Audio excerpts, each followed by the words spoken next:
Sejam bem-vindos, começa agora mais um Jogo Económico. A partir de agora pode seguir-nos nas redes sociais ou no site do Jornal Económico, mas também na Bola TV. Empresários à beira de um ataque de nervos. A FIFA introduziu novas regras que irão, entre outras alterações, limitar o valor das comissões dos representantes dos futebolistas. Em 2022, estas comissões movimentaram quase 580 milhões de euros, um aumento de 25% face ao ano anterior. Este será o tema da segunda parte do Jogo Económico. Para já, dou as boas-vindas ao Jorge Faria de Sousa, ao Bruno Pires e ao Rodolfo Alexandre Reis e avançamos para o hat-trick.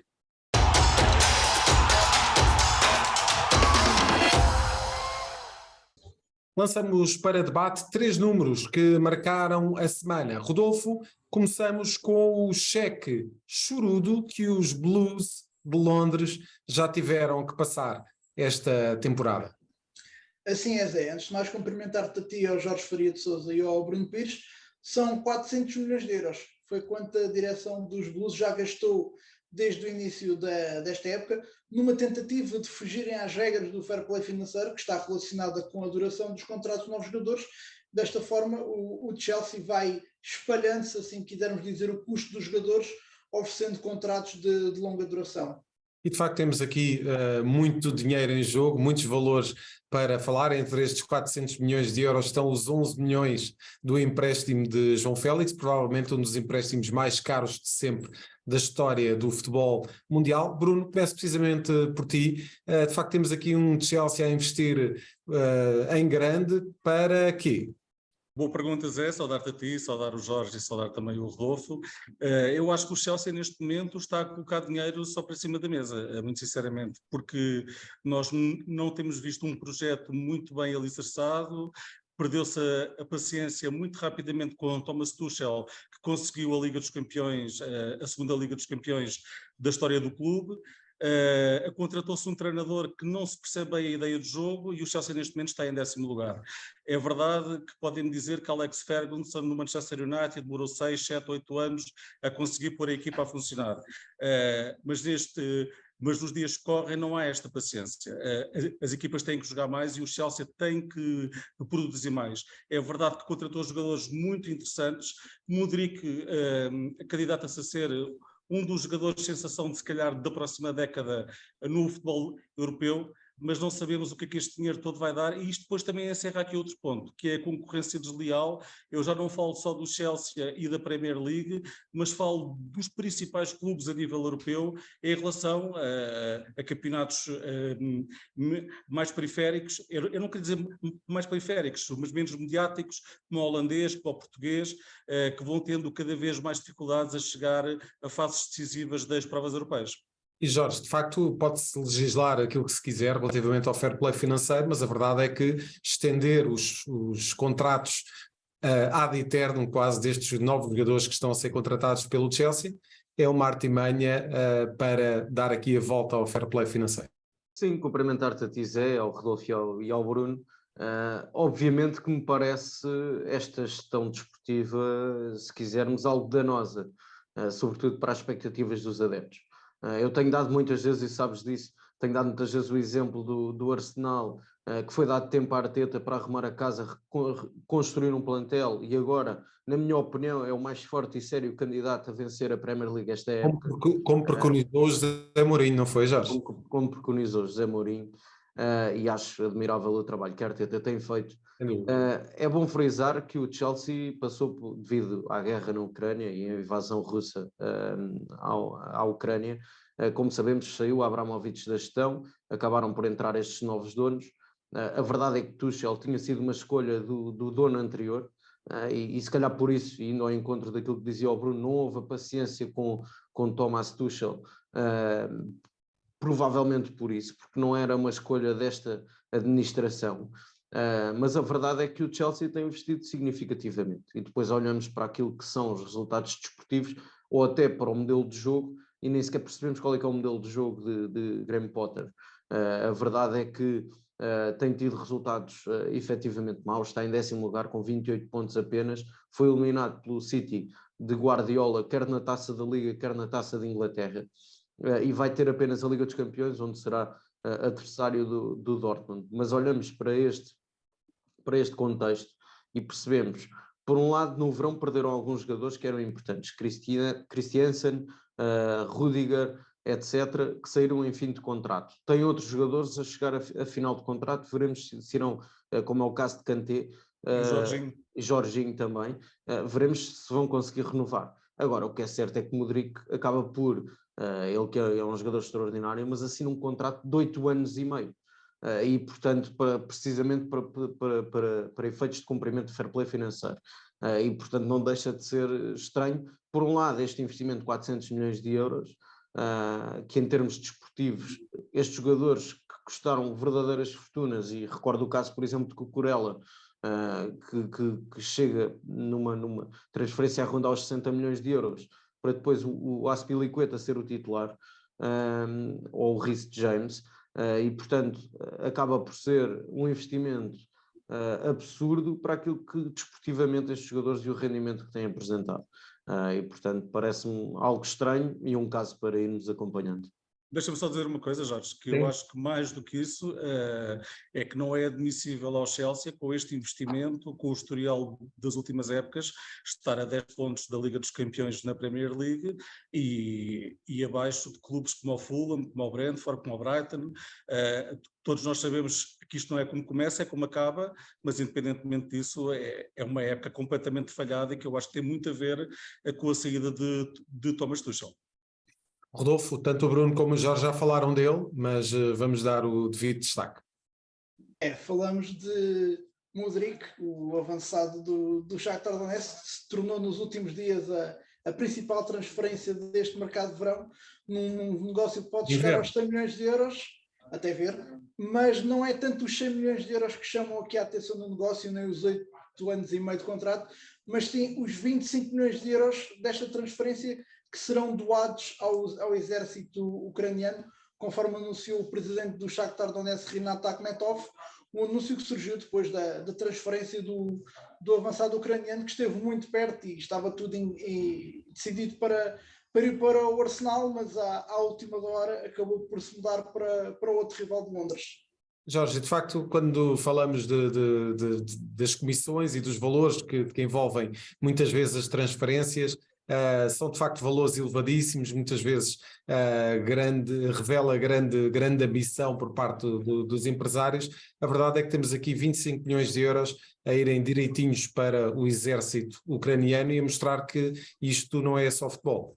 Sim, nunca será só futebol e obviamente em primeiro lugar destacar esse facto, 25 milhões doados por parte do clube, mas sobretudo também destacar a capacidade que o Shakhtar Donetsk acabou por ter. Apesar de todas as circunstâncias e da interrupção do campeonato já na última época, é verdade que voltaram a competir muito distantes de casa e voltou a haver a Liga Ucraniana, e de resto o Shakhtar e o Dinamo Kiev estiveram a disputar as competições europeias, como sabemos, mas a verdade é que se olharmos há um mês, sensivelmente 2 meses atrás, falava-se muito de Modric e de uma possível transferência, porque claramente é um jogador diferenciado, é um grande talento do futebol ucraniano, mas falava-se de uma transferência que podia rondar qualquer coisa como 35, 40 milhões, e a verdade é que o negócio acaba por ser feito por 70 mais 30, e portanto um negócio que pode ascender aos 100 milhões de euros e no meio de todas estas circunstâncias há que destacar a capacidade negocial do Shakhtar Donetsk, que é verdade devia sair um dos seus grandes talentos, e é bom frisar que Modric em 18 jogos tem 10 golos, 8 assistências, e portanto a interferência direta em média de 1 golo por jogo, seja com assistências, seja com golos, e claramente me parece que é um jogador que vem trazer qualidade e vai ser mais uma solução para este Super Chelsea, que é um Super Chelsea em nomes, mas sem papel, para já. Para já só no papel. Agora, destacar claramente esses 2 aspectos. Por um lado, o poder negocial e que o Shakhtar demonstrou ter, porque acaba por fechar um negócio muito acima daquilo que eram os primeiros valores a ser veiculados pela comunicação social europeia, e por outro lado, obviamente, esta doação de 25 milhões de euros, que diz muito daquilo que tem vindo a ser a resiliência do povo ucraniano após a invasão da Rússia. Bruno, temos aqui um atacante que vai servir para financiar a defesa da Ucrânia. E aí, eu acho que isso é importante, acho que foi uma excelente medida do Shakhtar aprovar realmente aquilo que vocês há bocado disseram, que isto nunca vai ser só futebol. Há outras prioridades neste momento na Ucrânia e uma delas não é o futebol. O futebol neste momento está claramente em segundo plano, os projetos dos principais clubes da Ucrânia, nomeadamente do Dinamo de Qatar, estão claramente em stand-by e seria difícil segurar um jogador para jogar pouco ou quase nada na Liga Ucraniana, que já por si só é extremamente fraca em termos competitivos. Eu não alinho muito na tese do Jorge sobre o poder negocial do Shakhtar, porque o Shakhtar é um clube que não precisa de dinheiro. O Shakhtar é um clube que pode pagar aquilo que quiser e vai-lhe apetecer. A dificuldade do Shakhtar, em tempos normais, não estes que nós estamos a viver, é convencer os jogadores a irem para lá. Por isso, eu acho que há aqui muito da vontade do jogador. Eu gostava de saber o que é que mudou na vontade do jogador, porque ele chegou a fazer até algumas juras ao Arsenal. O Arsenal é líder do campeonato e, verdade ou não, vai para o 10º classificado da Premier League e este ano arrisca-se a não ganhar nada e no próximo ano a não estar na Liga dos Campeões. Não vamos ter tempo para analisar o terceiro número, mas Rodolfo, peço-te que o lances. Falamos de 2,6 milhões de euros. É o retorno financeiro que a prova Capítulo Perfeito, dedicada ao surf, espera ter na prova que vai decorrer na Praia de Carcavelos, dedicada ao tubo, aquela que é a manobra mais famosa do surf, e é um investimento, é um retorno considerável se pensarmos que é feito um investimento para esta prova de apenas 200 mil euros, para um retorno financeiro que se estima que seja de 2,6 milhões de euros, aos quais se junta ainda um potencial de 45 milhões de telespectadores através dos canais de televisão que irão transmitir este evento. E de facto os melhores surfistas estão à espera do melhor dia de inverno para surfar, para rumar até Carcavelos, numa prova que tem um potencial de visualização na Full TV e nos vários canais onde vai ser transmitida de 45 milhões de pessoas. É obra. Rodolfo, voltas para a semana com mais números neste hat-trick. Já a seguir, na segunda parte do Jogo Económico, vamos falar das novas regras que estão a pôr os nervos em franja aos empresários de futebol. É já a seguir.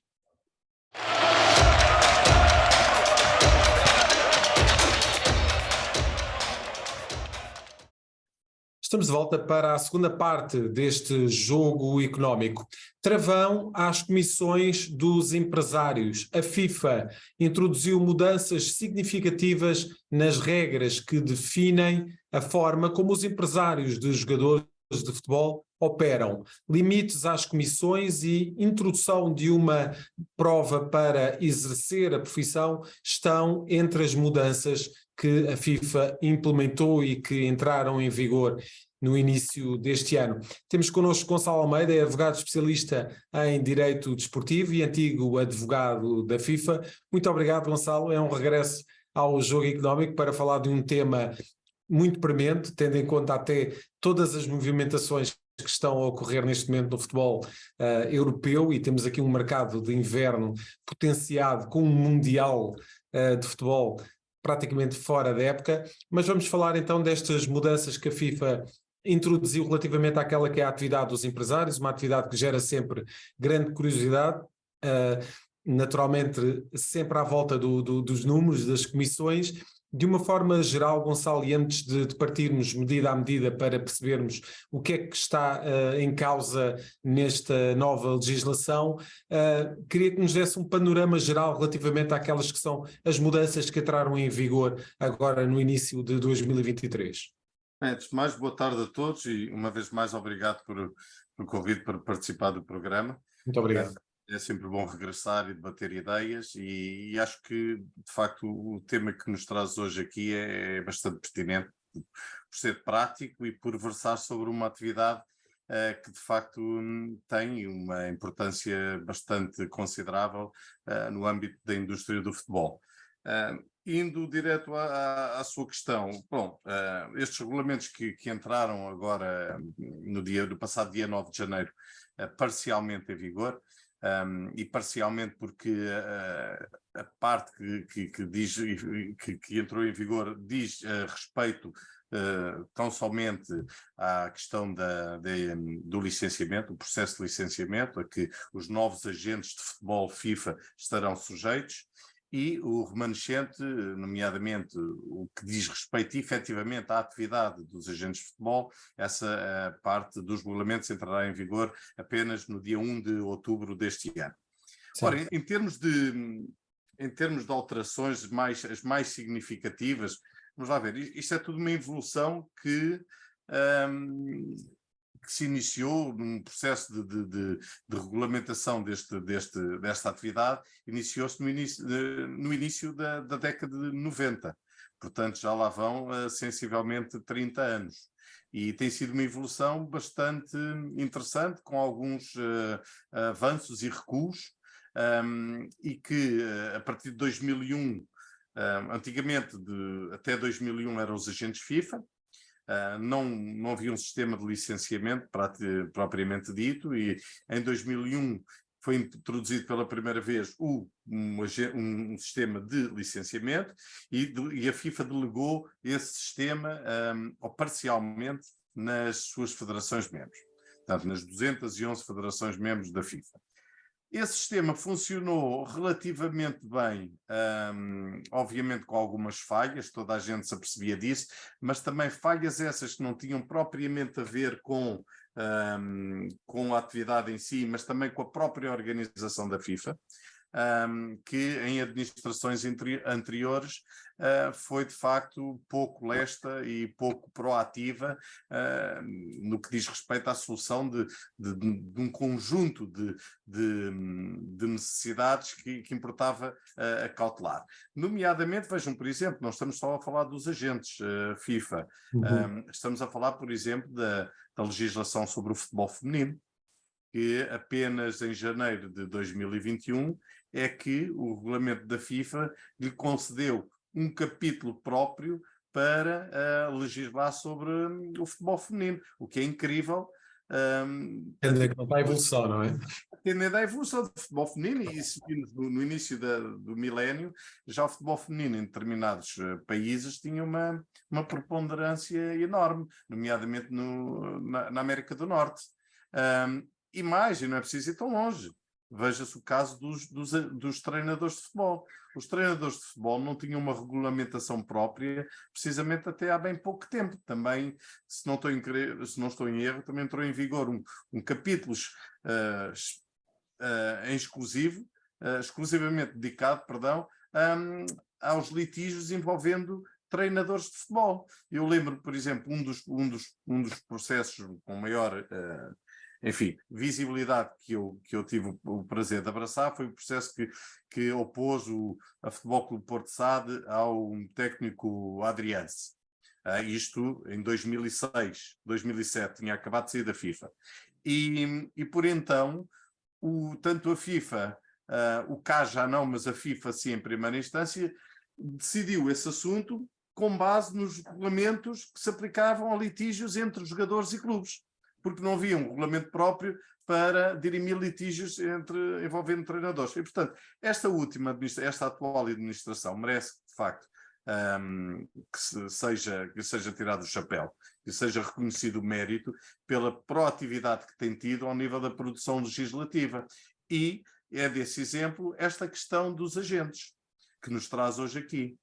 Os agentes, em 2015, com a anterior administração do Sr. Blatter, que fez muitas coisas boas, atenção, nem tudo, não queiramos associar ao Sr. Blatter só coisas negativas, o futebol evoluiu bastante e positivamente em muitos aspectos, mas de facto, do ponto de vista legal, ficou muito aquém daquilo que era exigível. Tanto que em 2014, quando foi aprovado o regulamento dos intermediários, que entrou em vigor em abril de 2015, a FIFA, qual Pilatos, e eu tenho já utilizado esta expressão com alguma frequência, lavou as mãos deste assunto, distanciando-se dele quase por completo, colocando um termo ao sistema de licenciamento, que é absolutamente necessário. Ou seja, termos alguém que quer exercer uma profissão, o José, seguramente, para ser jornalista, estudou para o efeito. Eu estudei para ser advogado e por aí fora. É transversal a qualquer... Gonçalo, permitindo uma espécie de lei da selva, não é? Exatamente, uma anarquia, José, precisamente. Porquê? Isto permitia, e eu dei cursos de preparação para os agentes FIFA antes de entrarem os intermediários, agentes licenciados pela Federação Portuguesa de Futebol, pela Confederação Brasileira de Futebol, and so on. E tínhamos muitos exemplos, como tivemos com os intermediários, de pessoas que não tinham contacto nenhum com a modalidade, que desconheciam quase por completo as regras do jogo, nomeadamente do ponto de vista legal, que é fundamental para assessorar um jogador, um treinador, um clube, numa transferência ou por exemplo, na celebração de um contrato de trabalho desportivo.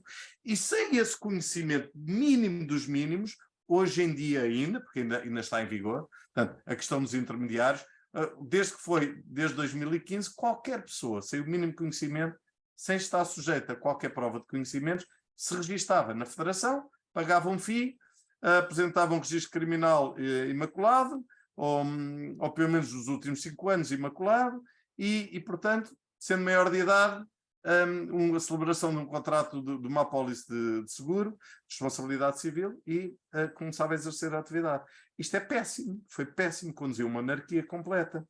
Portanto, temos uma série de indivíduos que não reúnem o mínimo de condições de conhecimentos, de experiência para exercer essa profissão, e que a FIFA permitiu que sucedesse. Mas a FIFA, em 2015, afastou-se por completo, abdicou da sua jurisdição para dirimir litígios que envolvessem agentes de jogadores.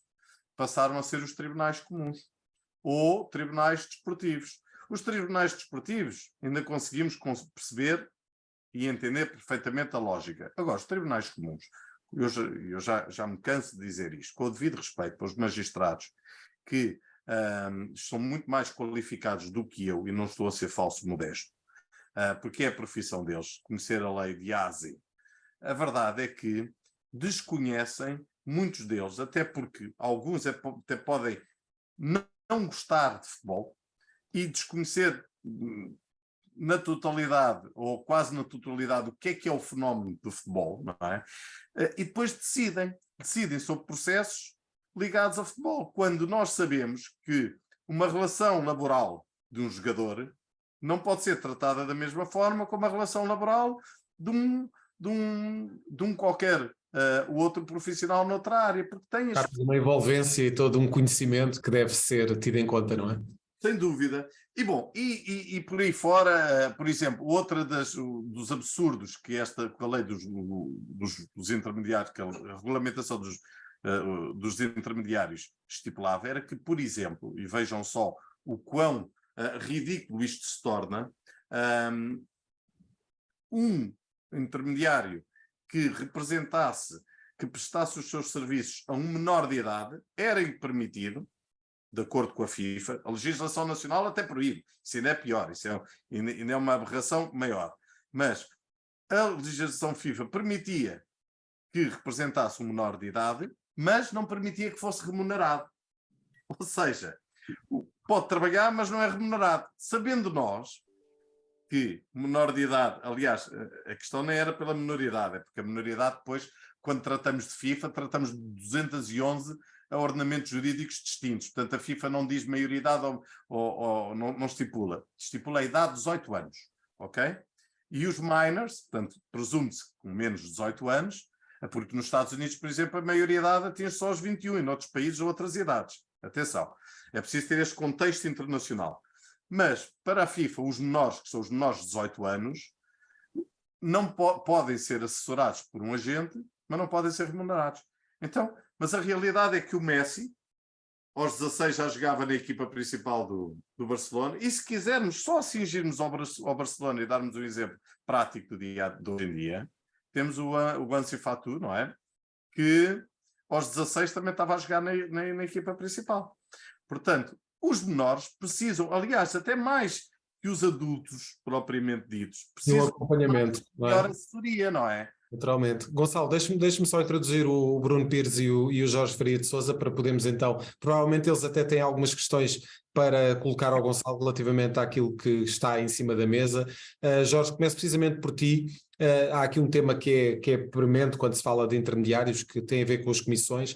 A FIFA estabelece aqui uma nova regra relativamente à comissão máxima de 3% para qualquer transferência acima dos 185 mil euros e de 5% para negócios abaixo desse valor. Parece-te uma comissão justa? Parecem-te umas percentagens que são equilibradas?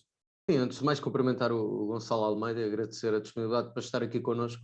Eu acho, e só a título de exemplo, obviamente que estas medidas, na minha opinião, são ajustadas, e só dar 2 exemplos.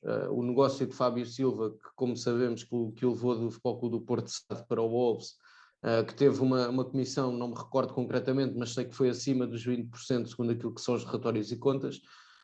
Por outro lado, tem havido, num contexto de grandes transferências, nomeadamente do futebol português para as ligas top 5, e tem acontecido recorrentemente um jogador ser representado legalmente por um agente, sendo outro a intermediar o negócio, e isso levar a uma comissão de 10% para o representante legal e mais 10% para o intermediário do negócio. E portanto parece-me claramente que a FIFA tem de regular todos estes mecanismos, porque no final do dia os lesados podem ser não só os próprios atletas, como os clubes envolvidos neste tipo de transferências. Por outro lado, parece-me já é claramente impossível, e foi uma das novelas que durou muito tempo no mercado de verão, no início desta época desportiva, casos como o de Ricardo Horta, que tem o passe absolutamente espartilhado entre fundos, entre o Málaga, o Sporting Clube de Braga e a própria Gestifoot, a título de exemplo. Isto é um exemplo concreto que claramente deveria levar a FIFA a atuar, e nesse sentido estas medidas são importantes. E por outro lado, aproveitar também esta questão.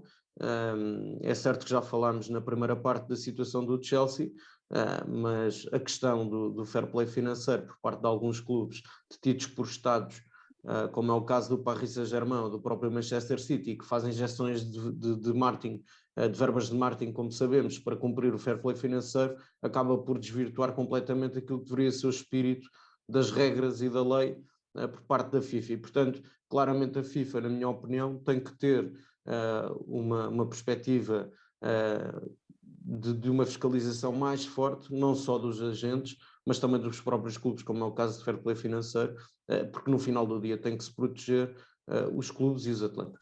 Bruno, quando estávamos a preparar este programa e estava a retirar dados relativamente àquela que é a nova legislação da FIFA, e percebemos estas percentagens das comissões acima de 185 mil euros, 3%, abaixo desse valor, 5%. Estava a pensar que provavelmente vamos ter aqui alguma contabilidade criativa relativamente àquilo que são alguns negócios para que os intermediários não saiam a perder. Eu ia precisamente pegar por aí, Zé, mandar aqui um abraço ao Gonçalo Almeida e a disponibilidade que tem, que é para nos esclarecer aqui algumas situações. Eu gostava de saber, a partir de agora, quantos negócios é que vão ser feitos e qual vai ser a quebra de negócios, porque a partir deste momento, se calhar há muitos ditos empresários que deixam de ter interesse nessa atividade. Respondendo ali ao Jorge, eu estive aqui a consultar rapidamente, a comissão do Fábio Silva foi de 25%, ou seja, de 10 milhões em 40 milhões de euros. Eu acho que a produção legislativa é sempre importante, mas eu deixava... Desculpa diz. lá, mas também existe o caso do Bruno Fernandes, por exemplo, em que há um empresário que é intermediário do negócio e o empresário que o representa, e no total as comissões também custaram 20%. Exatamente, mas eu gostava de perguntar aqui ao Gonçalo, se é que ele nos pode esclarecer, que tipo de penalização é que pode haver para os clubes que infringam estas regras, para os ditos empresários que infringam estas regras, e de que forma é que a FIFA vai estar atenta à contabilidade criativa que tu falavas há bocado, Zé, e que eu acho que é muito importante porque vai haver uma grande tentação para fugir a estes 5% para cima. Eu agradeço a questão porque essa questão é extremamente pertinente e seguramente faz-nos pensar a todos o que é que virá aí. Retomando a questão inicial do José e respondendo ao Bruno, nesse contexto, estes novos regulamentos vêm de facto, a meu ver, é uma lufada de ar fresco. É uma iniciativa, foi um passo atrás que a FIFA deu para dar vários em frente. Ou seja, a FIFA regressa com o sistema de licenciamento, regressa ao antes de 2015 com o sistema de licenciamento, percebe que esta atividade tem de facto uma importância bastante considerável no âmbito da indústria do futebol e que necessita, de forma urgente, aliás, isto tem vindo a ser pensado, estes regulamentos, desde 2018 e só avançou agora porque houve, de facto, muitos anticorpos e, inclusivamente, ações judiciais a correr em termos a oporem-se à entrada em vigor destes regulamentos. E a FIFA, hoje em dia, com esta administração, é, de facto, uma instituição com outra cara em termos do diálogo, consulta efetivamente todos os stakeholders e não gosta, contrariamente àquilo que costumava fazer, de impor regulamentos sem consultar os vários stakeholders, ou seja, os vários intervenientes na indústria do futebol. E isso sim tornou o processo mais moroso. Estou certo por esta administração, vontade desta administração, estes regulamentos já estariam em vigor há bastante tempo.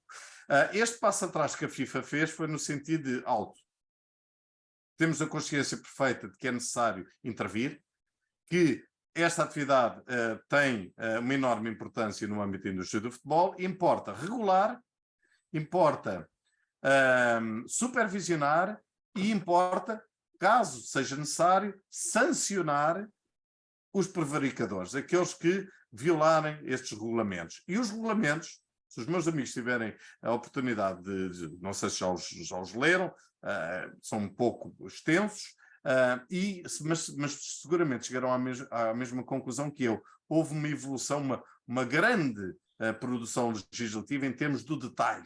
Ou seja, exige-se cada vez mais para o exercício desta profissão.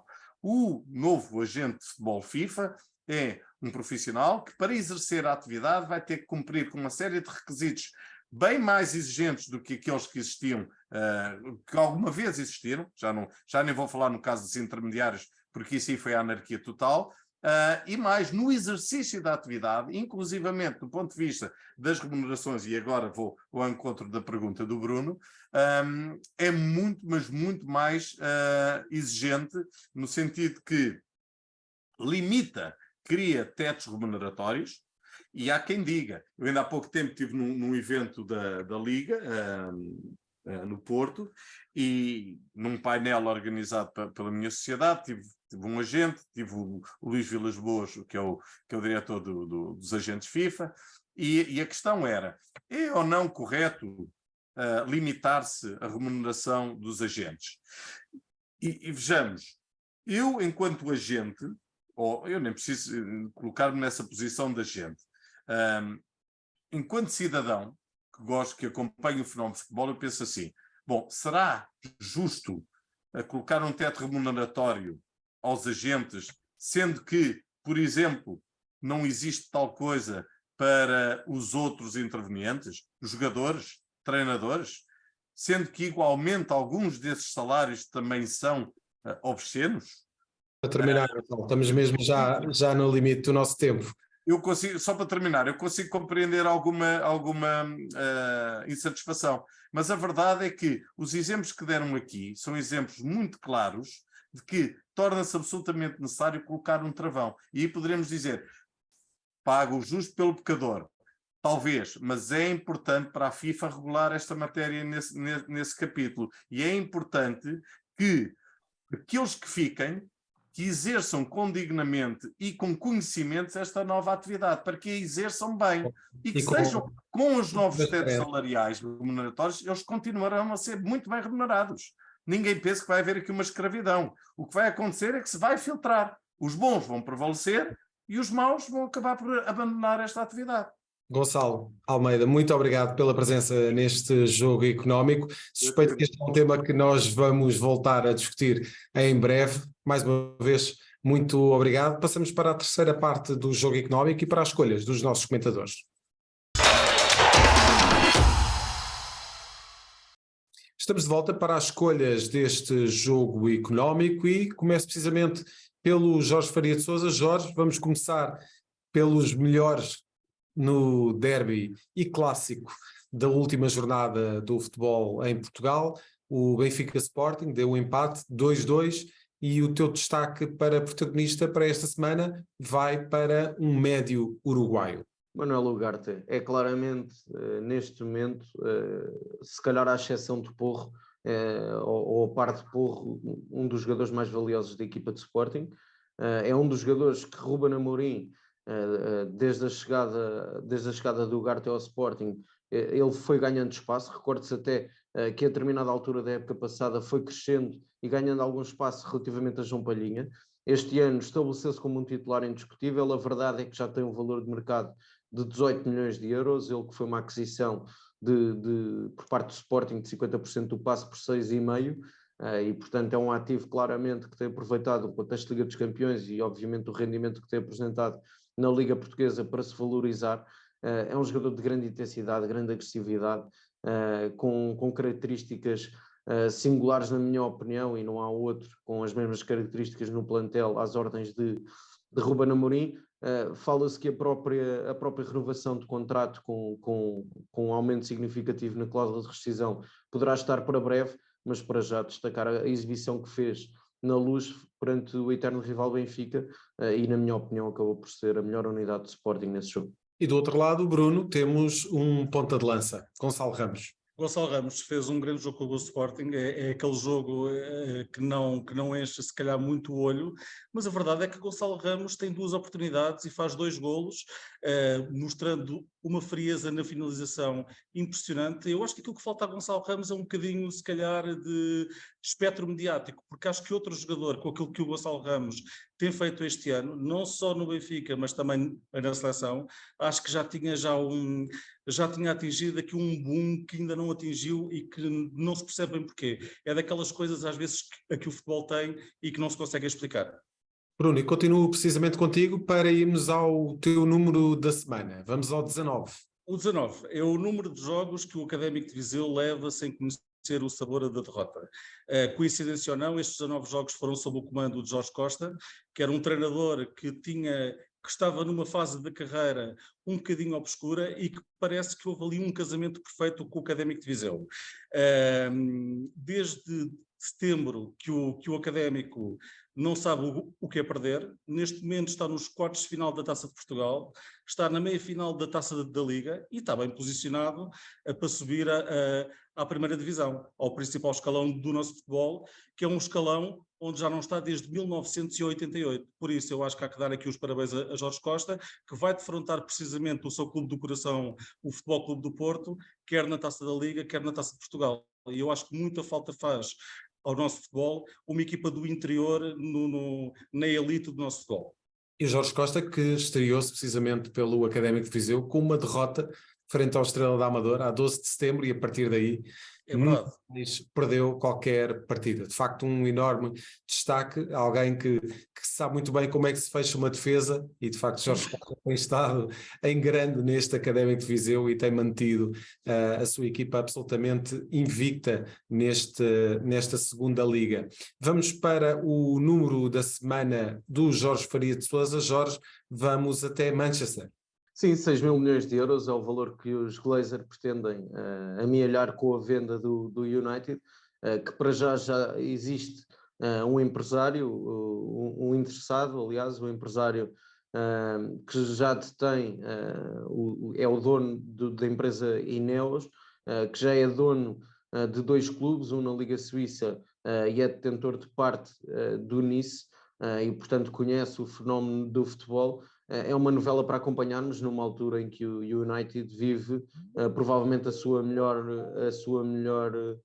o seu melhor momento de forma, com 9 vitórias consecutivas. Veremos por quanto é que se irá fazer este negócio, sendo certo que os Glazers nunca sairão a perder neste negócio. Ia-te perguntar precisamente isso, Jorge. De facto, agora que o ativo está em alta, se calhar torna-se mais apetecível, não é?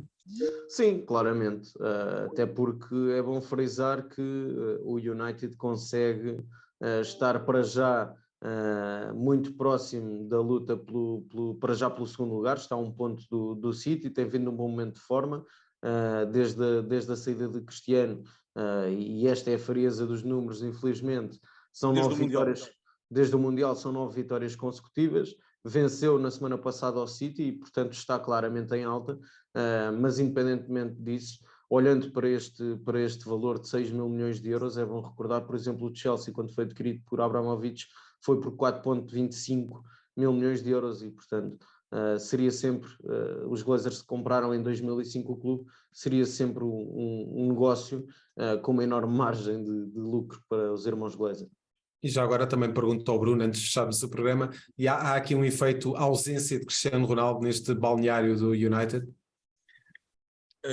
Os números provam que desde que Cristiano Ronaldo saiu que o Manchester United só sabe ganhar, não é? Mas eu não quero acreditar que haja aqui um efeito, porque Cristiano Ronaldo foi um jogador demasiado importante no Manchester United. Agora percebia-se que havia ali alguma tensão entre ele e o treinador e se calhar o facto de não haver essa tensão pode ajudar algum jogador a libertar-se e a mostrar mais do que aquilo que tinha mostrado até ao Mundial. Muito bem, Bruno Pires, Jorge Faria de Sousa, muito obrigado pela presença neste jogo económico. Voltamos para a semana, sempre com os números que contam, dentro e fora das 4 linhas. Até para a semana.